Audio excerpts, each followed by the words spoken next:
Maswera sei muri Zimbabwe, welcome to our channel Zim Confessions and Deep Secrets. Kana kari kutanga kuya pa channel ino, please don't forget to subscribe. Nasta uya ni nyaya ye accident ya Mathias Mhere yakaitika pa weekend mso Saturday. Mathias Mhere akaita accident muri Zimbabwe achienda ku Bulawayo kwa aida kunoita show ne band rake asi nyenge siabuda kuti chi chakanyasoitika exactly pango buda ma headlines shinzi Mathias Mhere apona pa accident yakaitika. Saka mso Sunday Mathias Mhere akazotaura zvakaitika, akataura zvakaitika achiti vaenda ku show ku Bulawayo.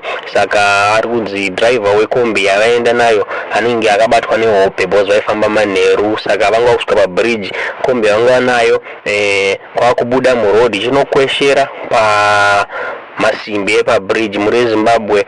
Tinotenda Mwari kuti Mathias Mhere akabuda ari mupenyu. Kweshera kwaita kombi ndokwakamutsa driver uyu vadzoka mu road. Saka kusweva kwaita kombi ndokwakaita kuti vanhu vanga vari mukombi vakuware.